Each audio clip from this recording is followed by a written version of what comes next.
Pour ne rater aucune de nos vidéos, n'oubliez pas de vous abonner et d'activer la cloche. On n'est pas dans le pétrole qu'on avait dans Tintin en Arabie Saoudite qui demande qu'à jaillir. On est sur des pétroles très compliqués, non conventionnels, qui nécessitent un investissement fort, c'est-à-dire en mer très profonde comme on a eu en large de la Guyane. Les forages que certains ont voulu faire de pétrole ou de gaz de schiste en France. Quand quelqu'un vous dit oui mais il faut quand même aller faire un forage là pour voir s'il y a du pétrole parce que le monde a besoin de pétrole, oui le monde a besoin de pétrole, mais il a déjà les réserves qu'il faut. Bonjour tout le monde, je suis ravie de vous retrouver pour ce nouvel Instant Porcher. L'Instant Porcher, c'est un petit moment qu'on se prend entre nous avec Thomas pour analyser, décrypter et avoir les clés pour comprendre ce qui se passe autour de nous. Et ça y est, on est à la télévision. Alors pour vous qui nous regardez sur Internet, ça change rien, quoique c'est une révolution médiatique. Ça y est, grâce à vous, nous avons enfin un média libre et indépendant, un média des luttes sur les bouquets télé, des box Internet. Oui, nous nous frottons aux grandes chaînes. Pour l'instant, nous sommes sur le canal 352 Free, car malgré le conventionnement de l'Arcom, des opérateurs privés nous barrent encore la route. Nous avons d'ailleurs lancé une pétition contre cet accaparement des canaux malgré un oui de l'État. Vous le savez, nous ne vivons que par vos soutiens, dons ou abonnements qui nous permettent d'être pérennes. Rejoignez cette grande aventure et soutenez la première coopérative médiatique de France sur le petit écran. Bonjour Thomas. Salut Lisa. Alors avec toi aujourd'hui au programme les Carbon Bombs, et en a-t-on vraiment fini avec l'inflation ? C'est parti.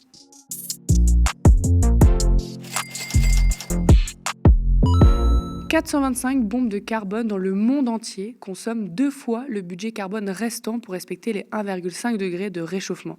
Derrière elles, des noms que vous connaissez bien, BNP Paribas, le Crédit Agricole, Total Energy.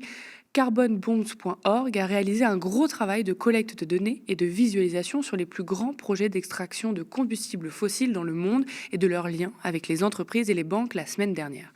Travail réalisé par les ONG Data for Good et Éclaircie dans un objectif de transparence. Voilà ce qu'on peut découvrir. Les ONG françaises répertorient 425 gisements de combustibles fossiles dont les réserves disponibles sont susceptibles d'émettre au moins 1 milliard de tonnes, une gigatonne, de CO2 équivalent avant de s'épuiser. Il ne représente qu'environ 45% des projets d'extraction de pétrole et de gaz et 25% pour le charbon du total des émissions susceptibles d'être générées par l'ensemble du secteur de l'extraction des combustibles fossiles. Cela laisse donc de côté des milliers d'autres gisements d'énergie fossile aux réserves légèrement inférieures, précise le journal Le Monde. Ces seules 425 bombes à carbone consomment 2 fois le budget carbone restant pour respecter les 1,5 degrés de réchauffement, objectif des accords de Paris. Les ONG précisent qu'il ne devrait plus y avoir de nouveaux investissements dans les énergies fossiles à partir de 2021. Le directeur exécutif de l'Agence internationale de l'énergie a appelé à une interdiction des nouveaux investissements dans le pétrole, le gaz et le charbon après cette année-là.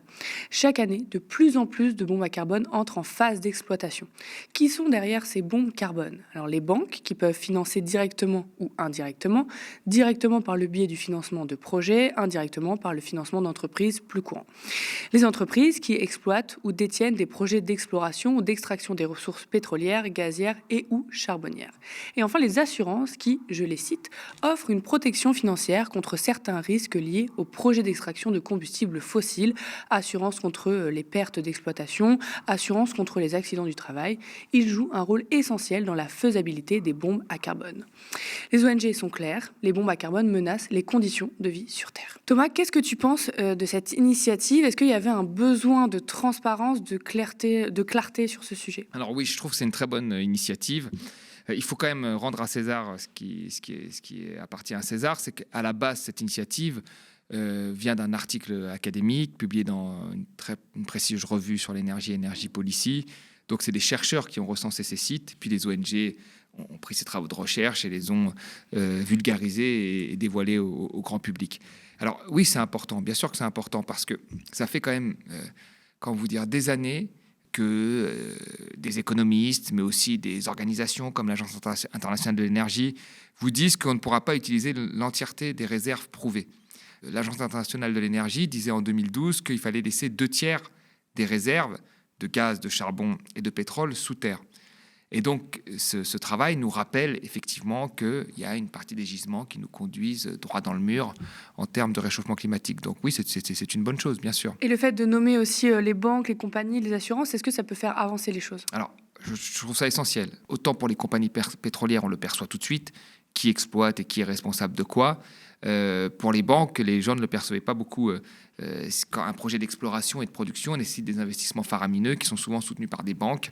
Et il est essentiel de savoir quelle banque fait quoi. Parce qu'avant, on ne s'y intéressait pas. Sur la transparence des réserves, des chiffres qui sont avancés, je tiens à ajouter quelque chose. C'est que pendant très longtemps, on ne savait pas finalement quels étaient les montants réels de réserve, parce que c'est un peu un jeu que font les compagnies, parfois pour négocier les contrats avec les pays. Elles vont gonfler des réserves artificiellement, ou parfois dire qu'il y a peu de réserves pour avoir des termes du contrat plus favorables à l'entreprise. Et donc il y avait déjà des problèmes de transparence depuis longtemps. D'ailleurs, il y avait une initiative qui avait été lancée qui s'appelait l'initiative pour la transparence des industries extractives, qui avait pour but en fait que les industries soient beaucoup plus transparentes, pas pour le climat à l'époque, pour les pays avec qui elles travaillaient et dans lesquels elles exploitaient leur pétrole. Par exemple, des petits pays pétroliers africains qui n'ont pas de compagnie nationale ou une compagnie nationale qui est incapable de faire des forages et d'évaluer des estimations de réserves, faisaient appel à des compagnies étrangères comme Total ou comme Agip en Italie. Et c'était ces compagnies-là qui estimaient la valeur d'un gisement, les réserves, la capacité de production. Et donc, il y avait une véritable asymétrie d'information entre les pays et la compagnie. Donc ce problème en fait de savoir quelle est la production, quelle est la réserve réelle est un sujet en fait qui existe depuis des années, notamment pour les pays pauvres qui exploitent leur pétrole et qui sont dépendants des compagnies pétrolières. Aujourd'hui, il revient sur le devant de la scène pour des questions climatiques, parce qu'en connaissant la production et les réserves possibles, on peut estimer l'impact en termes d'émissions de CO2. Donc c'est une bonne chose. On peut quand même toujours être un peu triste qu'il ait fallu attendre la question climatique pour que cette question vienne sur le tapis, alors qu'à la base, c'était une question en fait liée au partage de production et donc partage de la rente pétrolière avec des pays pauvres pétroliers. Sur la carte, on peut voir que les carbon bombs se trouvent partout, mais se concentrent quand même en Chine, en Russie, aux États-Unis, au Moyen-Orient, au Canada, en Australie. Qu'est-ce qu'on peut dire à ces pays, sachant bien sûr qu'il y a des pays qui n'en ont pas, mais qui participent de par leur financement, leur soutien à leurs banques ou à leurs entreprises. Et par leur mode de vie. C'est important de le dire, parce que quand on regarde, en fait, c'est ça qui est intéressant dans ce qu'a fait l'ONG, de le mettre sur une carte comme ça, extrêmement explicite pour le lecteur. C'est qu'on voit, par exemple, qu'en Europe, vous avez des bombes carbone en Allemagne, avec une mine de charbon, en Pologne et au Danemark. Il n'y en a pas en France, il n'y en a pas en Espagne. Donc on peut se dire, nous, regardez, on est vertueux, on n'a pas de bombes carbone. Sauf que nous consommons énormément de pétrole. Et là, c'est pour ça qu'il faut vraiment tout distinguer. Il faut distinguer des pays qui ont eu un avantage de la nature en ayant des réserves de pétrole énormes, qui représentent d'ailleurs la majorité des réserves mondiales, qui sont les pays finalement du Moyen-Orient, ce qu'on appelle aujourd'hui les pays de l'OPEP quasiment, qui représentent, par exemple sur le pétrole, à eux seuls 40% de la production. Donc ces pays-là sont nés, ont évolué avec un avantage énorme, un avantage comparatif énorme, qui ne les sert pas eux principalement, même si on voit des dépenses fastueuses. On a toujours l'image du Qatar, de Dubaï. La plupart de leurs ressources vont à d'autres pays. L'Arabie Saoudite, la majorité de sa production pétrolière va ailleurs. Le Qatar, son gaz est exporté, du gaz liquéfié. Donc là, on a des pays qui sont nés avec un avantage énorme et qui en profitent. Et qui profitent aussi, cet avantage-là, à tout le modèle économique de l'économie mondiale. Beaucoup d'entre eux ont quand même fait des plans de sortie du pétrole, mais on peut leur faire des critiques sur leurs émissions de carbone et les efforts qu'ils doivent faire. Mais on ne peut pas les critiquer au même titre, par exemple, que les États-Unis, le Canada et l'Australie.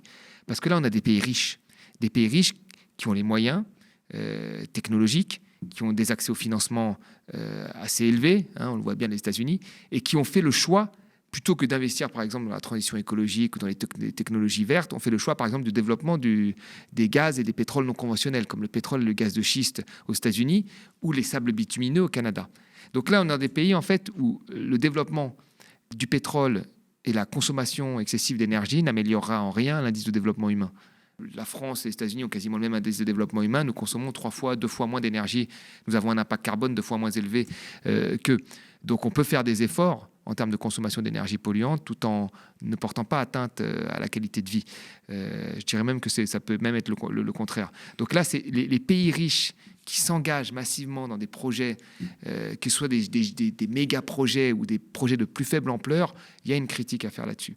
Et je veux dire, quand on voit par exemple que l'Arctique est en train de fondre et que vous avez des compagnies pétrolières de pays riches qui se disent tiens, c'est en train de fondre, donc peut-être qu'il y a des gisements de pétrole et qui désirent faire des forages exploratoires, là il y a une vraie critique à faire parce que à quoi servent ces forages?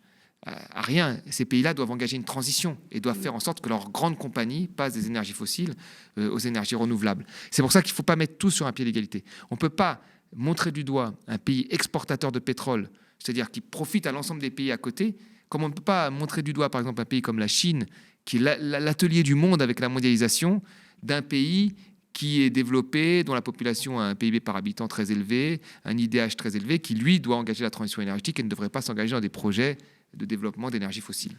Oui, c'est ça. Ces seuls 426 projets représentent le double de l'entièreté de notre budget carbone.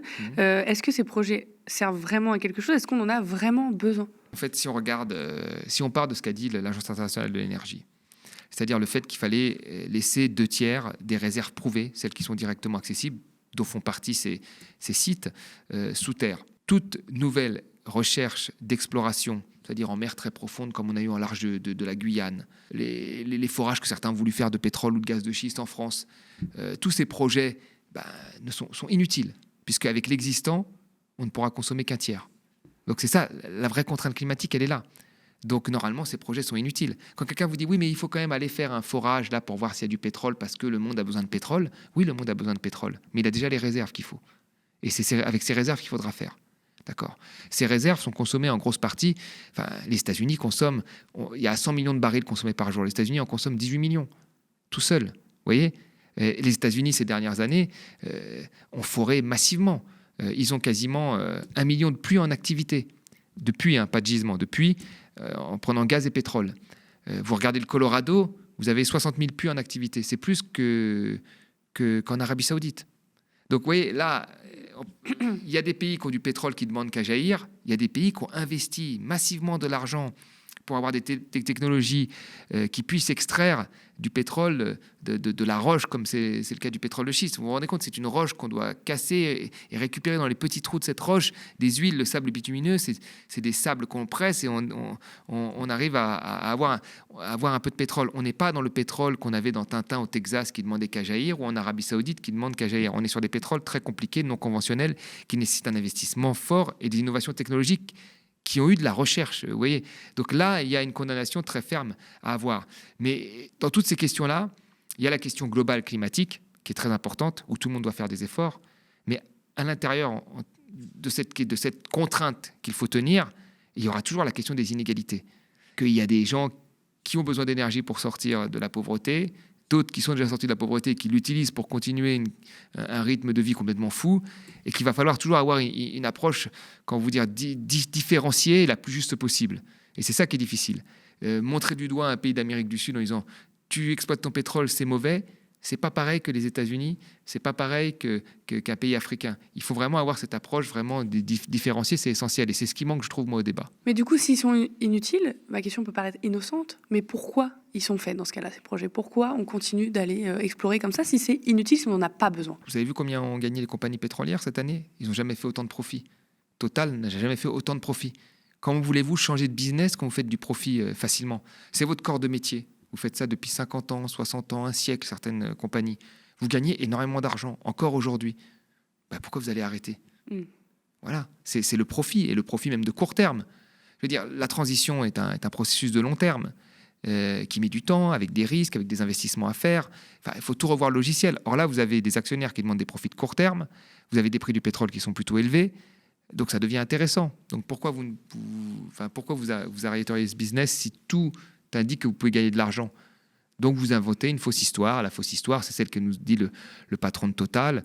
C'est celle qui nous dit en disant oui, le monde a encore besoin de pétrole, donc on doit aller chercher du pétrole. Oui, le monde a encore besoin de pétrole, mais nous avons les réserves prouvées nécessaires pour le faire. Nous ne pouvons en utiliser qu'un tiers. Donc il va falloir engager sa transition. Et les pays qui sont les plus gros consommateurs doivent le faire. Et c'est souvent les pays riches. Donc tout est clair normalement. Si des pays comme par exemple la Chine le font, quand on regarde déjà par habitant, c'est beaucoup plus faible, mais ils le font aussi parce que c'est l'atelier du monde. Et ça aussi, c'est à prendre en compte. La mondialisation a brouillé beaucoup de choses dans les efforts à faire. Vous avez beaucoup de pays aujourd'hui qui se disent « j'ai fait les efforts, regardez l'Europe, Mais ils ont fait des efforts aussi parce qu'ils ont délocalisé massivement et qu'ils ont exporté ailleurs leur pollution. Donc ça, c'est aussi important à prendre en compte. Puis ils continuent parce qu'évidemment, personne ne les arrête non plus. Les économistes sous-estiment le risque climatique ainsi que ses répercussions financières et donc encouragent les politiques à l'inaction. Ce sont les conclusions du dernier rapport de l'ONG Finance Watch. Est-ce que tu partages ce constat, Thomas, toi, en tant qu'économiste ? Alors, de quel économiste parle-t-on ? C'est important parce qu'il y a eu quand même beaucoup d'études d'économistes, y compris d'économistes plutôt orthodoxes, comme M. Stern de la London School of Economics, qui avait montré dans un rapport très connu aujourd'hui que l'impact sur le PIB, donc sur une valeur en fait très, très appréciée par les économistes et par les dirigeants politiques et industriels, que si on ne faisait rien, l'impact sur le PIB allait être plus fort que si nous consacrions une petite partie de notre PIB chaque année pour la lutte contre le réchauffement climatique. Il l'a mis noir sur blanc, il est plutôt orthodoxe, personne n'a écouté. Et là, c'était un économiste, Stern, de la London School of Economics. Donc, on ne pouvait pas trouver mieux. Donc, vous voyez, oui, il y a un certain nombre d'économistes qui disent toujours que la question climatique, c'est un élément comme ça à rajouter vite fait. Bien sûr, vous avez toujours des gens à l'Organisation mondiale du commerce qui vous disent qu'on rajoute 2 pages sur un traité de libre-échange où on dit oui, ce traité de libre-échange se fait en prenant en compte le développement durable, l'impact, et que ça suffit. Donc, c'est vrai, il y a beaucoup de gens qui minimisent. Quand vous regardez les traités de libre-échange, ils font 2000 pages et on rajoute 3 pages sur le climat et on dit que c'est bon. C'est pas normal, non, et nous sommes d'accord. Mais il y a un certain nombre d'économistes quand même qui ont produit des travaux. La revue Energy Policy, c'est plutôt une revue économique. Hein. Vous voyez, c'est là d'où vient les carbone bombes. Donc non, il y a plein d'économistes qui produisent des travaux intéressants. Après, c'est juste qu'ils sont moins écoutés par les industriels, les forces financières au pouvoir, qui, eux, n'ont pas intérêt à ce que les choses changent. Mais comment voulez-vous que les banques qui ont fait des bénéfices records aient envie que les choses changent ? Comment voulez-vous que les compagnies pétrolières aient envie que les choses changent ? Donc normalement, c'est à la force publique de faire en sorte, soit en les taxant, soit en interdisant, soit de faire en sorte qu'il y ait une transition qui soit faite. Or, les pouvoirs publics, jusqu'à preuve du contraire, ils n'ont pas trop bousculé les industriels comme Total. Et quand ils leur proposent quelque chose, ils vont sur la pointe des pieds, comme oui, la vente à perte, et hop, Total dit tout de suite non, on ne veut pas. Donc c'est à eux de mettre le rapport de force avec les industries pour engager la transition. Point inflation dans l'instant Porcher. Pour le mois d'octobre, les prix à la consommation augmenteraient de 4% sur un an contre 4,9% en septembre. L'inflation donc ralentirait selon l'INSEE. Cette baisse de l'inflation serait due au ralentissement sur un an des prix de l'énergie, de l'alimentation et dans une moindre mesure des produits manufacturés. Les prix des services accéléreraient quant à eux légèrement. Sur un mois, les prix à la consommation augmenteraient de 0,1% en octobre 2023 après moins 0,5% en septembre. Ce rebond serait dû au prix des services et notamment à ceux des transports. Côté zone euro, l'inflation sur un an est de 2,9% en octobre, son niveau le plus bas depuis plus de 2 ans selon Eurostat. Un ralentissement très marqué après s'être établi à 4,3% en septembre et 5,2% en août, qui devrait conforter la BCE dans sa conviction d'avoir suffisamment relevé ses taux, écrit la Tribune. Thomas, donc l'inflation ralentit en France et en Europe. Est-ce que c'est une bonne nouvelle pour le consommateur qu'on ne se méprenne pas, hein, les prix dans leur globalité ne baissent pas mais augmentent moins vite qu'avant. Du coup, bonne nouvelle ou pas ? C'est exactement ça. Je veux dire, il ne faut pas confondre baisse de l'inflation et baisse des prix. Tu l'as bien rappelé, la baisse de l'inflation, c'est le ralentissement de l'augmentation des prix, mais il continue à augmenter. Donc ce n'est pas la baisse des prix. Donc pour la plupart des gens, il n'y aura aucune différence. Le consommateur ira au supermarché, il ne va pas se dire « Oh tiens, l'inflation est à 4% au lieu de 6%, hein, parce que c'était le cas en octobre, je vois une différence ». Non, il n'y a pas de différence. Les prix ont continué à augmenter, ils vont peut-être augmenter moins vite, mais il n'y a pas de grosse différence pour le consommateur. Ce qu'il faut bien comprendre, c'est qu'en fait, nous avons payé un prix pour avoir cette baisse du taux d'inflation. Et ce prix, c'est la récession. Avec la hausse des taux, les dirigeants savaient qu'il y allait avoir une perte d'activité. Ils le savaient depuis le début, mais il fallait en priorité lutter contre l'inflation. Donc le résultat, c'est qu'en zone euro, nous sommes à 0% de croissance.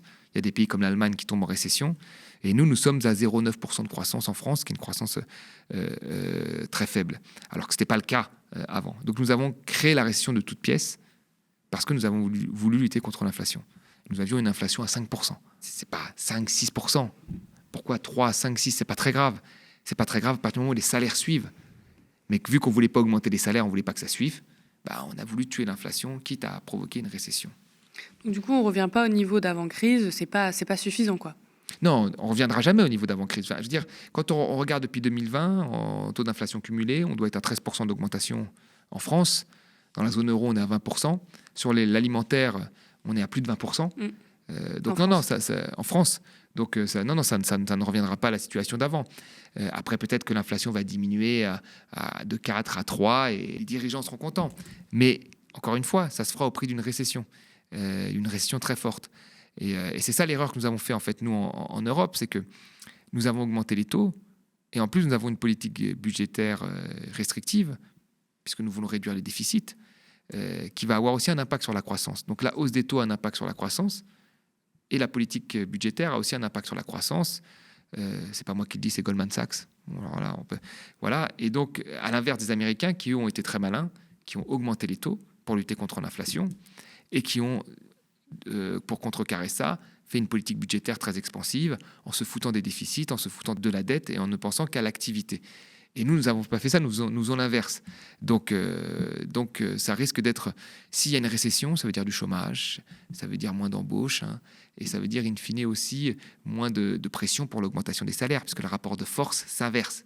Là, il y avait un rapport de force plus en faveur des salariés. C'est pour ça qu'il y a eu des augmentations, parce que les gens voulaient moins travailler, parce qu'il y avait des problèmes d'embauche, parce que les gens étaient plus exigeants depuis le Covid, et ce qui a fait d'ailleurs augmenter les salaires, et c'est une bonne chose.